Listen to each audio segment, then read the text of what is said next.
And now here at Breaking Software Track, we will have Paul Sabano and Mark Yelson talking about playing the Radar versus Sandbox. Let's give them a warm reception.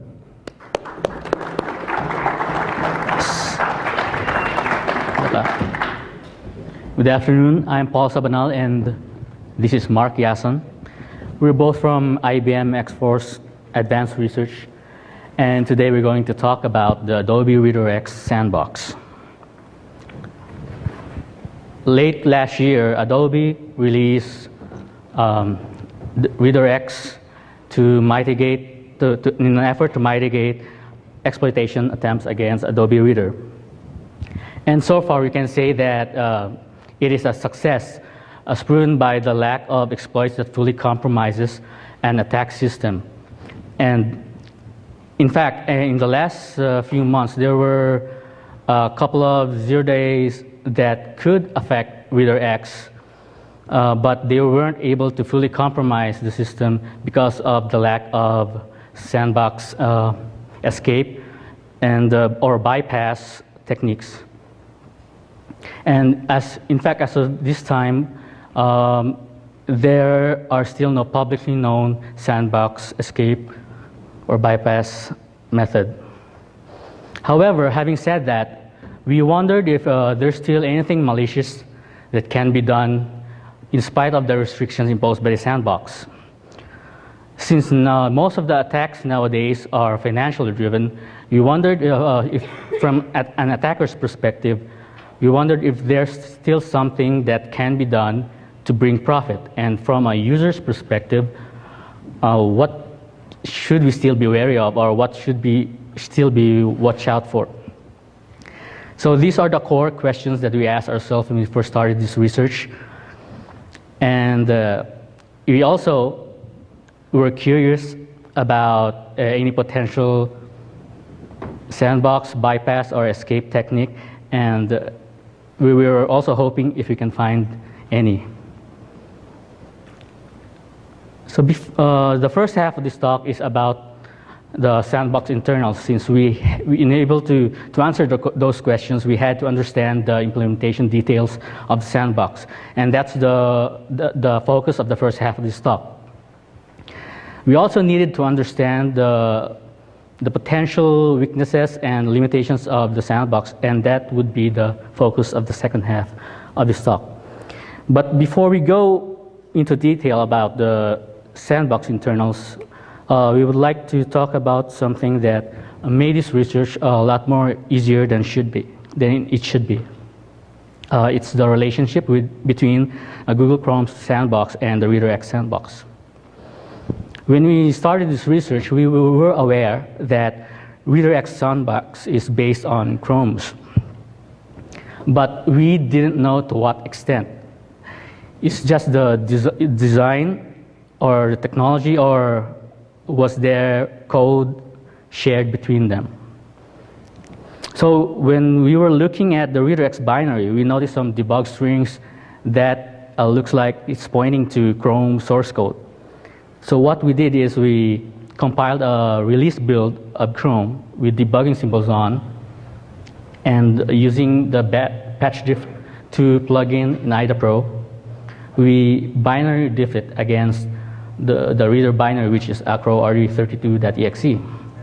We also used some in-house scripts to see if to improve the results, and the results were quite interesting. And we indeed verify that there's code reuse between Chrome and Reader X. But also, we needed to verify the results. We can't just assume that it's a perfect match. And we also needed to see if there's some subtle differences between the match functions. So there was also a lot of manual analysis on our part. So in the Chrome source code, the most Sandbox functionality resides under the Sandbox namespace.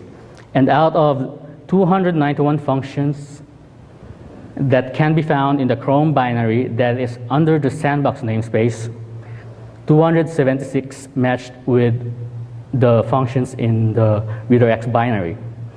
There was also a lot of utility functions that match as well, such as portable executable parsing functions and some debugging functions. Then we ported the match function names from the Chrome IDB to our reader IDB. Another thing that helped us in our reversing process is the use of a tool we developed which does dynamic object reconstruction. It is based on the PIN dynamic instrumentation tool, and what it does is reconstructs C++ objects dynamically. It allowed us to see the target functions of indirect calls and which objects calls them and which constructor for the object which constructor for the object that calls them, so we could identify the class. We applied this to both the Chrome binary and the reader binary before we did the binary diffing, and we applied the results to the IDBs. We added cross-references from the indirect call sites to the target functions, and that helped improve the binary diffing results since the algorithms rely on call graphs. And after we did all this, we had a nice disassembly to play around with, and now we can start to look into the more details of the Sandbox internals. But before that, I'm going to talk about the Sandbox architecture for a bit. There are two main components in the Sandbox: the broker process and the Sandbox process. The broker process is responsible for setting the policies, the restrictions, and for spawning the Sandbox process. It also hosts the IPC service that is used to communicate between the Sandbox process and the broker process. The Sandbox process, on the other hand, it contains all the code that should be sandboxed, and it is responsible for parsing and rendering the PDF files. It also hosts the IPC client used to communicate with the broker process. We will go into more details about each component in the rest of the talk. All right, before moving on, we will have a quick overview of the restrictions set on the ReaderX Sandbox process. The ReaderX Sandbox uses three windows mechanism to restrict the privilege of the Sandbox process. There are restricted tokens, integrity levels, and job objects. Notably, the ReaderX Sandbox does not use a separate desktop for the Sandbox process. Instead, it mitigates attacks such as shadow attacks and DL injection via the other listed Windows mechanism. Notably via integrity levels, which is used by the User Interface Privilege Isolation feature in Windows Vista, or UIPI. UIPI prevents low integrity process from sending messages to windows of higher integrity processes. UIPI also prevents DL injection to higher integrity processes. The Sandbox process uses a stripped-down token. Note, however, that the Sandbox process token is not the most restricted compared to the one used by Chrome, since it still has access to some resources, such as those accessible to the everyone in users group. Also, the integrity level of the Sandbox process is set to low, which prevents it from writing to most resources, since most resources have a medium or high integrity level. Finally, the Sandbox process is also associated to a job object, which restricts additional capabilities, such as spawning new processes, changing the display settings, and so on. Notably, access to the clipboard and the global atom table is not restricted. Okay, so now let's talk about what happens when a PDF file is opened. First, the broker process will be spawned. Then the broker process will set up Sandbox restrictions for the Sandbox process. First, it sets the job level to job restricted, but with the following restrictions unset: a job object UI limit read clipboard, which allows the Sandbox process to read from the clipboard; job object UI limit write clipboard, which allows the Sandbox process to write to the clipboard; and job object UI limit global atoms, which gives the Sandbox full access to global atoms. The job level is actually one of the things that differs with Chrome. Chrome doesn't unset anything, and Chrome's job level is set to job lockdown, which has basically the same restrictions with job restricted, except that it kills the sandbox process when an unhandled exception occurs. Next, it sets the token level. The token level of the token used by the sandbox process is called the lockdown token, and is set to user limited. However, during process bootstrapping, the OS loader needs to access some resources that may not be accessible if it uses the lockdown token, which is a lesser privilege token. So just during the process bootstrapping, there's an additional token which is used, which is called the initial token. It is set to user restricted same access for Windows Vista or later, or user unprotected for Windows version prior to Vista. The initial token will be discarded later on after the critical initialization is done. Next, it sets the integrity level to integrity level low.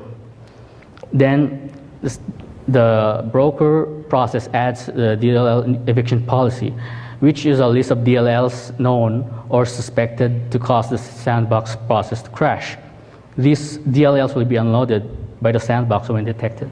Below is the list of is a short portion of the DLLs that will be evicted. In the current implementation, there's about 4 to 6 such DLLs, and you can see the full list in our white paper. After this, the broker process sets up the generic policies. It sets up the admin configurable policies, which it reads from the protected mode whitelist.txt file. Then it sets up the hard-coded policies. We will go into more detail about the policies later on. Then the broker process spawns the sandbox process in a suspended state. In this state, it sets up and initializes the interceptions or hooks in the suspended sandbox process. We will talk into more detail about the interceptions later. After this, the broker will resume the suspended sandbox process. And as we mentioned earlier, during the process startup of the sandbox process, 2 tokens are active, the initial token and the lockdown token. And somewhere when the sandbox process resumes execution, somewhere along the way, there will be a call to the lower token function, which is responsible for discarding the initial token, and that leaves us just the lockdown token active. And by the time the full restriction of the sandbox is in effect. Okay, after discussing the sandbox restrictions and startup sequence, we will now take a look at the major components of the ReaderX sandbox. The first component is the interception manager. What does it do? It is basically the mechanism that forwards API calls to the broker. It does this via API hooking. Generally, failed API calls resulting from the sandbox restrictions are forwarded. An example would be a sandbox process needing to open a PDF file from the user's desktop. Since the sandbox process token have no access to files in the user's desktop, the API call would need to be forwarded to the broker, which in turn evaluate the access, if the access is allowed or not. And if it is, it will open the file for the sandbox process and return the handle duplicate back to the sandbox process for its use. There are different types of interceptions. For NTDLL APIs, the interceptions looks like the one on the screen. EDX is set to the address of the thunk code, which sets up the stack and performs the actual transfer to the interception handler. The interception handler, on the other hand, is the main code that forwards the API call to the broker. There's also another interception type in which interceptions are performed in the export address table. There's also another type which involves patching the entry point of APIs with a jump instruction. Finally, there's a special interception type for unloading DLLs, which are suspected or known to crash the Sandbox process. Maybe because these DLLs are not suited to run in a restricted environment. Instead of patching APIs in these DLLs, the DLLs are unmapped from the Sandbox process. Now that we know that certain API calls need to be forwarded to the broker, we will now talk about the mechanism that is used for forwarding these API calls to the broker. And that is the job of the IPC mechanism. IPC is done using a chunk of shared memory between the Sandbox process and the broker process. And communication is synchronized via use of events. The IPC client is hosted on the Sandbox process, while the IPC server is hosted on the broker process. And IPC calls are performed by the Sandbox process to the broker process. Think of them as service requests. IPC calls can be a forwarded API call, as previously discussed, or it can be a request to the broker to perform a specific action, such as launching a PDF attachment, or initializing a reader update or installation repair. To allow multiple IPC connections, the IPC shared memory is divided into 15 IPC channels. Each IPC channel has a control structure and a channel buffer. The slide shows an overview of how the IPC shared memory is laid out. By the way, since the IPC infrastructure used in ReaderX is based on Chrome Sandbox IPC infrastructure, the structure and field names used in the slides are from Chrome's source code. The IPC channel control structure has a channel-based field, which points to the channel's IPC buffer. We will discuss it in the next slide. Ping event is used by the IPC client to notify the IPC server that the message is available in the IPC channel, while Pong event is used by the IPC client to receive notifications from the IPC server that a response is available in the IPC channel. If we zoom into the IPC channel buffer, you can see that it contains the tag field and the IPC call parameters. IPC tag is a number which identifies a service in the broker. You can think of them as service IDs. An example IPC tag will be the value tree, which pertains to a service in the broker which handles anti-create file API calls. While IPC call parameters are parameters passed to the broker service. Example parameters are object names or access mask for the forward anti-create file API call. Finally, the call return field is where the return values of the IPC call is stored by the IPC server. To summarize, shown in the slide is the complete structure diagram of the IPC shared memory used by ReaderX. It is basically identical to the IPC shared memory structure used by the Chrome Sandbox IPC. The only notable difference we found is that ReaderX uses additional IPC call parameter types which we discussed in our white paper. And please refer to our white paper for a complete explanation of the fields. Now we will discuss dispatchers. This is our favorite. So why? Because they are entry points to the broker process. They are entities in the broker that handle service requests from the Sandbox process. Dispatchers are grouped into functional groups or dispatcher classes.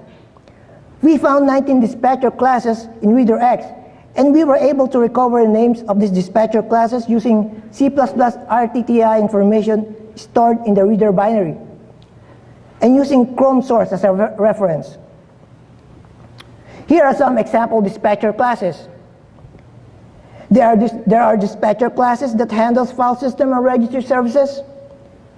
Specific to ReaderX is the exec process dispatcher class, which handles services for checking updates. Also specific to ReaderX and an interesting dispatcher class is the Sandbox broker server dispatcher class. It handles services not handled by the other dispatcher classes. Example services that it provides, that it exposes are launching PDF attachment, enabling or disabling protected mode, with confirmation dialog, of course, otherwise it would be game over.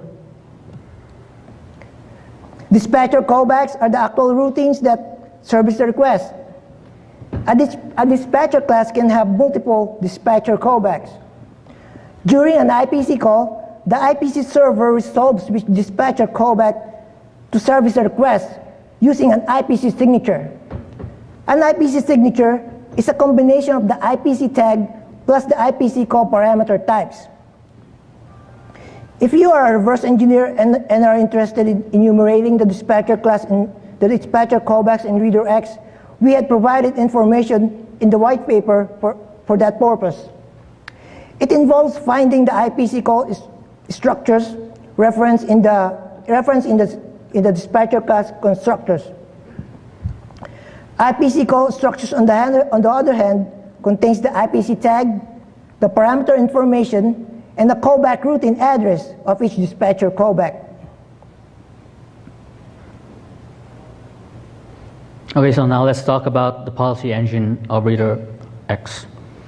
Policies allows the broker to specify exceptions to the restrictions imposed by the sandbox. They grant the sandbox access to certain named objects, overriding the sandbox restrictions. There are three types of policies used in Reader X. One is the hard-coded policies, the dynamic policies, and admin configurable policies. Hard-coded policies are applied by default to the sandbox, and they are added using the add rule function, which takes the following parameters: subsystem, semantics, and pattern. Subsystems indicate the Windows subsystem that the rules will apply to. For example, for file operations, the subsys files will be used, and for registry operations, subsys registry will be used. And here we can also see the difference between the Chrome sandbox and the Reader X sandbox, in that in Chrome, the subsys mutant and subsys section are non-existent, and they are unique to the Reader X. The semantics parameter indicates the permissions allowed, permissions applied to the file names or object names that match the pattern expression in the pattern parameter. So here's a list of the semantics used. And here we can also see the difference between Chrome and Reader X, in that reg deny, mutant allow any, and section allow any are unique to Reader X and can't be found in Chrome. I forgot to mention. Here are some examples of the hard-coded policies. The first line shows the rule that is responsible for Reader X being able to read any file in the system. The subsystem is subsys files, and the semantics is files allow read only, and the pattern is an asterisk. So that means the sandbox process can read any file in the system.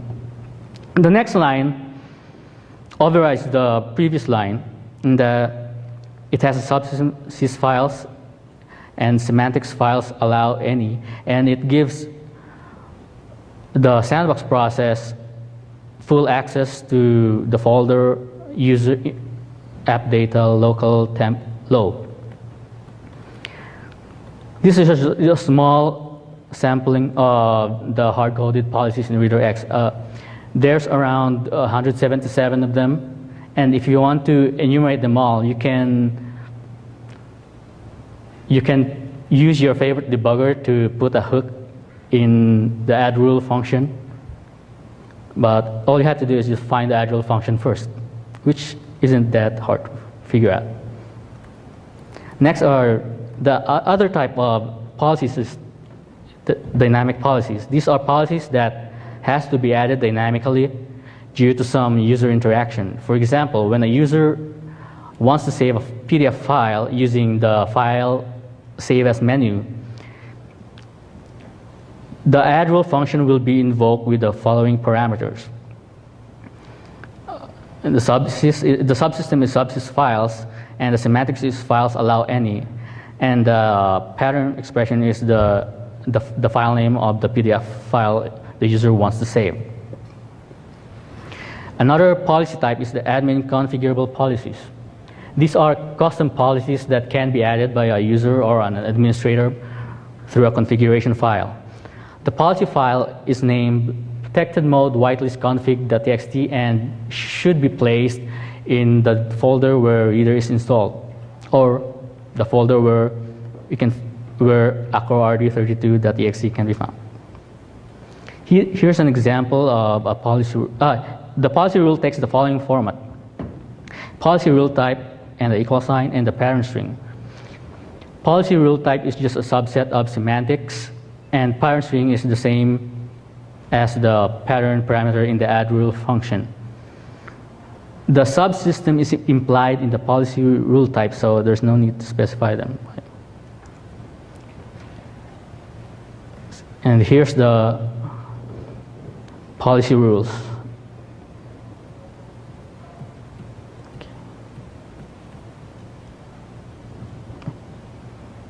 And so far we have discussed Sandbox restrictions, the Sandbox startup sequence, interceptions, the IPC mechanism, and policies. We will now talk about the security aspects of the Sandbox. Now we are in the second part of our talk. This is the part where we discuss the security aspect of the Redirect Sandbox. First, we will talk about the limitations and weaknesses of the Redirect Sandbox. We will assume that the Sandbox process is already compromised in one way or another. And the question now is, what can a malicious code do once it is running in the Redirect Sandbox?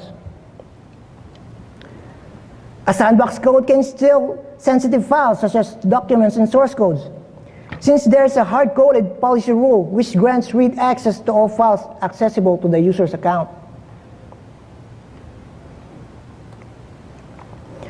A Sandbox code can also steal the contents of the registry, which may also contain sensitive information.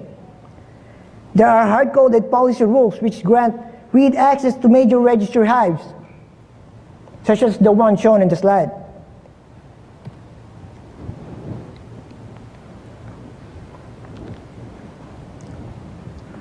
Clipboard read and write access is also possible because clipboard restrictions are not set on the job object.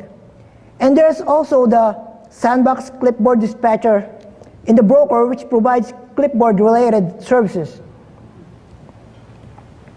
And most importantly, a Sandbox code can still obtain a socket descriptor and use it for any purpose.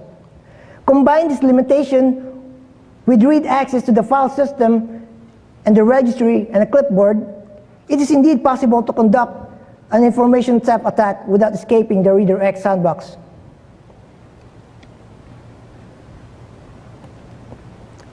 Also, we found some permissive write-aloud policy rules to certain files and folders, some of which are used for third-party applications.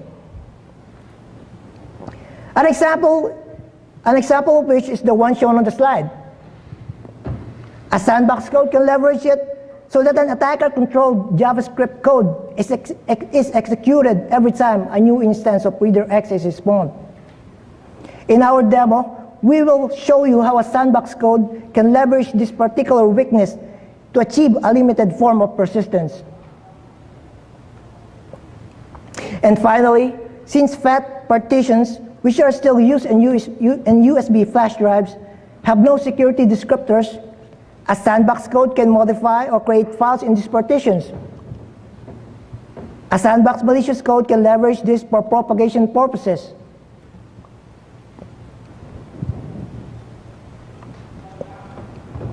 To summarize, it is possible to carry out information theft attacks without escaping the Redirect Sandbox.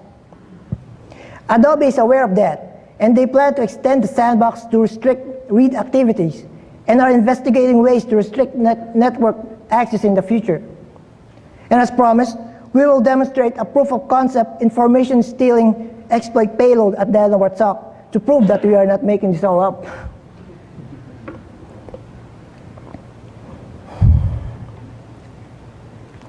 Our next focus is sandbox escape. We will enumerate ways for a sandbox code to escape the Reader X sandbox. The first option for a sandbox escape is exploiting local privilege escalation bugs.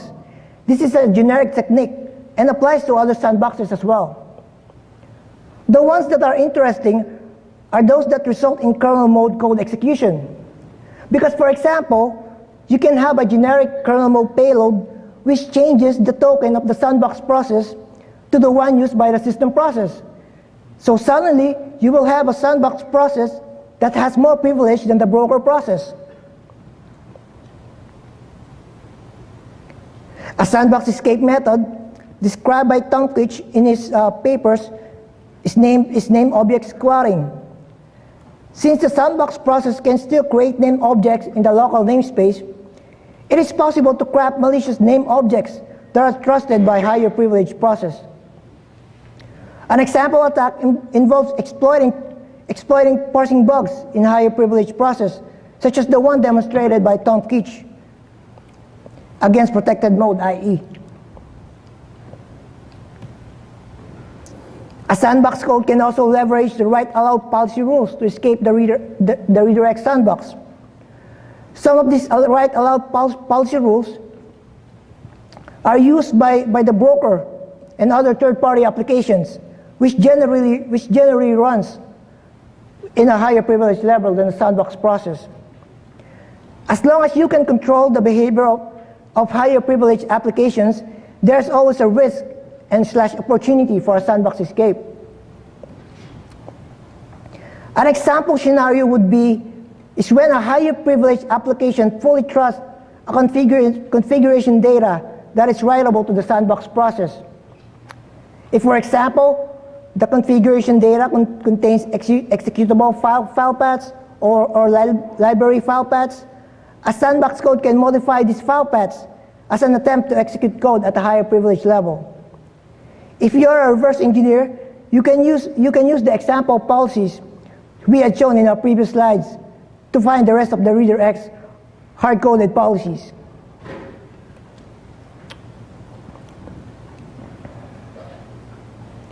The last 3 slides pertain to the attack surface in the broker. The IPC server is the first code that touches potentially untrusted data from the IPC shared memory. It is the one responsible for verifying the contents of the IPC channel buffer and serializing IPC call parameters from the IPC channel buffer. If you are a reverse engineer, we had provided address of the functions shown in the slide, so you have a starting point in your trace. And of course, there are dispatcher callbacks. The large attack surface in the broker is due to the number of dispatcher callbacks that are callable from the sandbox process. These dispatcher callbacks runs in the context of the broker process and uses untrusted input from the sandbox process. So a weakness in any of these dispatcher callbacks can lead to a sandbox escape. Again, if you are a reverse engineer and are interested in enumerating the dispatcher callbacks in redirects, we had provided information in the white paper for that purpose.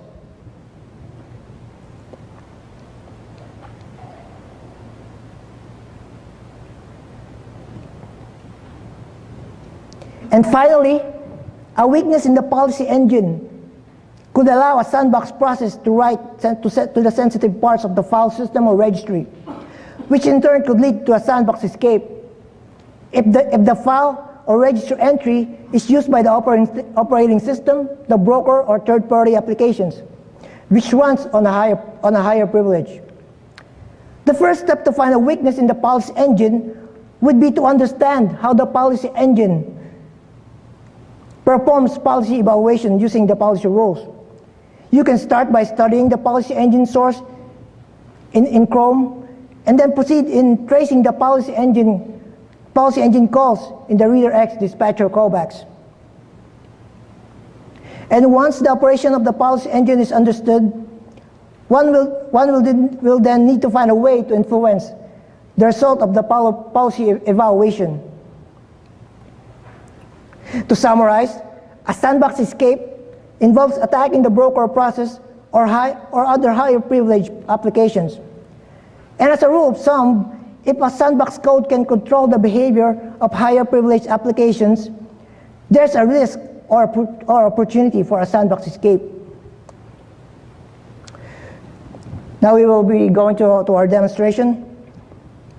The demo involves conducting an information theft attack without escaping the reader X sandbox.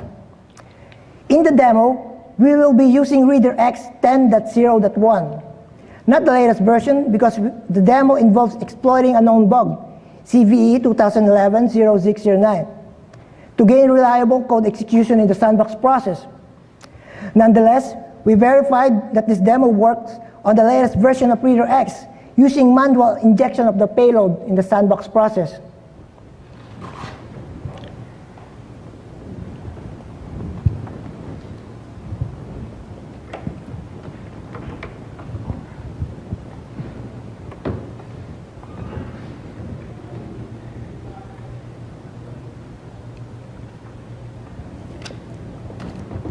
The Windows XP machine is the attacker's machine, which serves the exploit PDF file. The Windows 7 machine is the victim machine, which have reader X installed. In this scenario, the attacker wants to steal the documents of the victim. To prove that this is not a fake demo, maybe we ask someone in the audience to give us 3 random numbers. I see 1. All right. 7. All right, 1 and 7. 5. All right, 1 and 7, 1, 7 and 5.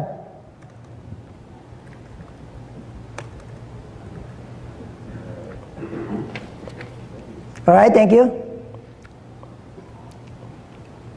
Okay. The attacker will now entice the user to click the malicious, a malicious link to the PDF file.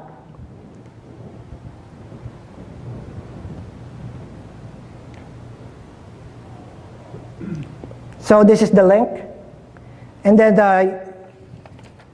the user will click it. So it says the POC PDF file is sent. Wait.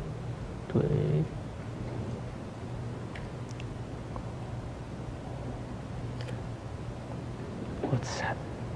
All right, so as you can see that there's some you can see that there are some registry keys are now stolen.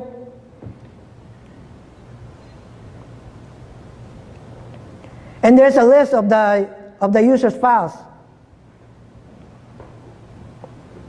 And the content of which is the randomly chosen number. But the demo doesn't end there. Notice that the sandbox payload modified the config.js file. What this allowed the attacker to do is to re-exploit the victim's machine every time a new instance of reader X is spawned. Here's the contents of the config.js file.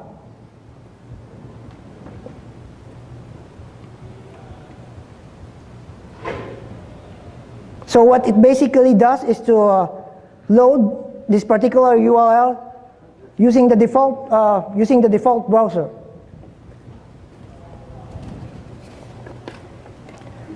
Now let's assume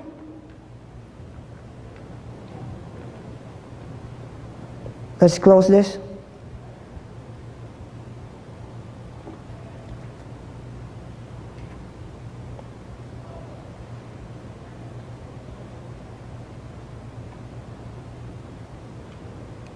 Now, let's assume that the user created another document, and let's call it corp secret v2.doc.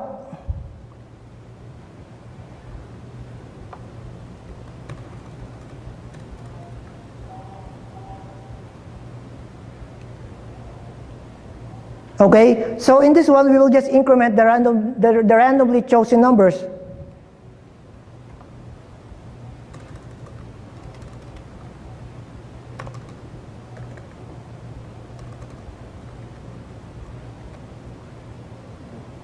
Okay, so you will see that we will not be visiting the malicious link now.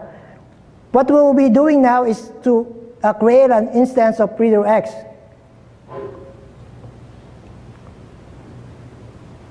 So you will see that in a few moments, you will see that the link is automatically visited using the default browser, which then causes reader X to be exploited. So you will see this, you can see that this is the new file that we just created in the contents of the file.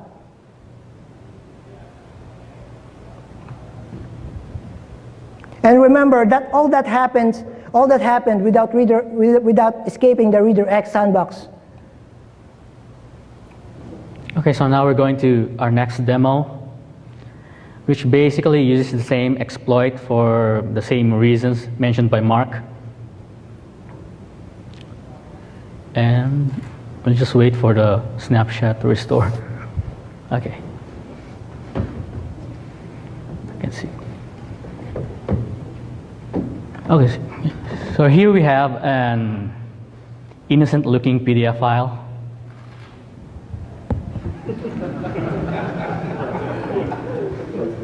And then we will open Reader to show you that the sandbox is currently active or on. Okay. Now, the user, here's a scenario where the user wants to open the PDF file. So, open it.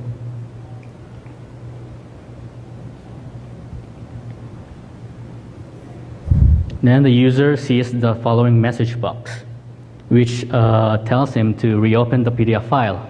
But what the user doesn't know, and what you, the audience, don't know, is that at this point, the sandbox has just been disabled.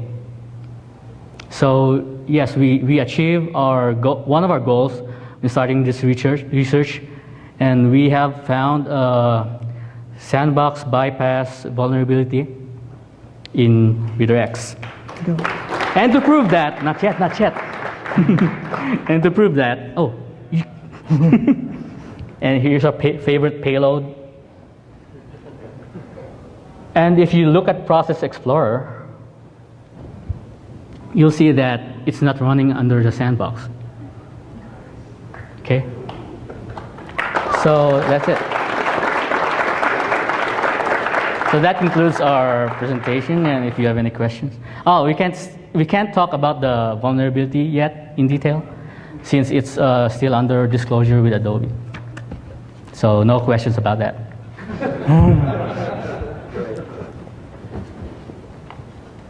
Any questions?